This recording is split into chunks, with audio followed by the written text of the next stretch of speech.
This might ruffle a few feathers, but you might not have a traffic problem on your website. You might have a messaging problem, and more traffic will just make matters worse. A lot of business owners we work with today, they assume that if they have visitors coming to their website and they're not converting, that they just need more visibility or more traffic sources. But over the last 15 years of us running an agency that has helped clients do well over 300 million in revenue, we have often found that it's unclear messaging that has to get fixed before we ever attempt to get more reach, because more reach ends up reaching more of the wrong people. So in today's video, what I'd like to do is give you 3 questions that every business owner should be answering before we start chasing more traffic sources. If this is your first time here, I'm Darrell Evans. I'm founder of MindShift Digital, and over the last 34 years, I've been an entrepreneur. The last 15, we've been helping clients grow online to the tune of 300 million in revenue. So when we mention messaging, most people think of branding or copywriting, and it's actually more of a findability issue, especially in the day of search engines and AI merging together. The thing about search engines and AI is that they can't categorize you properly as a business if your positioning is vague and if who you're speaking to isn't clear. Google and AI both need to have a clear understanding as to who you help and what you do before they can ever send people to you, whether that's Google AI overviews, Gemini, we can even throw in ChatGPT or traditional search. A lot of times we'll figure out that it's the homepage of the website, which happens to get crawled first by Google, which doesn't clearly describe what you do, how you do it, who you do it for, and your positioning in the market. And that's not a website design problem. That's a message and positioning problem. What happens with vague messaging is the algorithms and the AI bring people to you who are broadly interested in the topic, but they miss the exact person who should benefit from what you do. And today, this is being exacerbated by the use of ChatGPT, Claude, Gemini, Perplexity, and so forth, where people are no longer searching for keywords or short sentences. They are typing in long, specific, detailed queries. Today, specificity matters more than ever. There was a term many years ago called the long tail of search. You can Google it and look into it, but it relates to this idea of short tail keywords and long tail keywords. And if we jump back to when I first involved myself in the world of search, it was 2004, 5, or 6, and a typical search query at that time was maybe 3 or 4, maybe 5 words. That was considered a short tail search. A long tail query might be 4 to 7, maybe 8 words. Today, according to statistics from HubSpot and many other big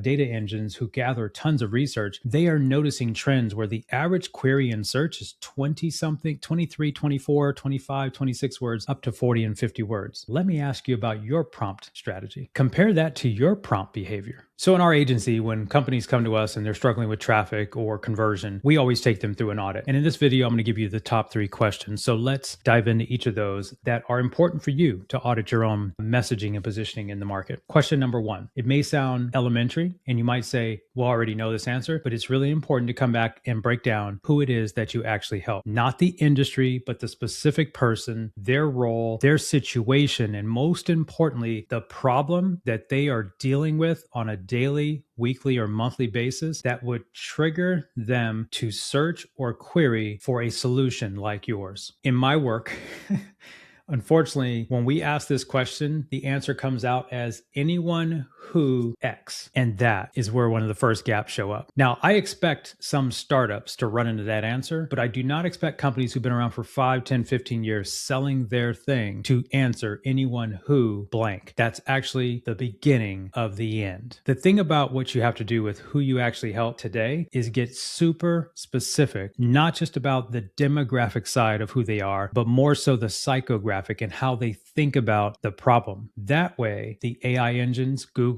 and the other ways people are finding you today, they will recognize your ideal client when it's related to your content. Question number 2, what do you actually do to help them? Meaning, what is the outcome that you provide? What is the outcome they're looking for? Not the features, not the advantages, not the benefits, not the process, not your credentials. One of my mentors 20 something years ago said, the goal of your messaging, the goal of your position positioning is to meet someone in their hell as they describe it and get them to their paradise as they describe it. Now, you're probably in business to deliver the paradise experience, but so often we spend time talking to them about the journey, the process, the features, the benefits, the customer support, and all of that. And that's not going to help them when they are experiencing their hell. The other thing this isn't is just a long laundry list of the things you're going to do from them in the journey from hell to paradise. Yes, the services are important. Yes, these things matter. But when your prospect is awake at 11 o'clock at night, which is an exercise we take our clients through during our auditing process, and we ask them to sit in the seat of their customer and assume that they are awake at 11 o'clock at night, and this isn't the first night they've been awake, and they can't sleep, and they'd like to be asleep, and it's gotten on their last nerve, and they pick up their phone, and they get out of the bed, and they go downstairs, or they go to the kitchen counter, or they go to their favorite chair in the library, or whatever, and they think about opening ChatGPT or Claude, Perplexity, or Google, and they start typing words into that screen. What is it that they're typing in? Now, if you're a startup, that's going to be a little harder, but there's ways to figure that out. And if you've been in business 5, 10, 15 years, like many of our clients, you can't believe how many people struggle with this specific question. And if we get this right, our messaging and our positioning gets clear, our ads, our SEO, our content, our social posts become more profitable, and our marketing feels like it's working.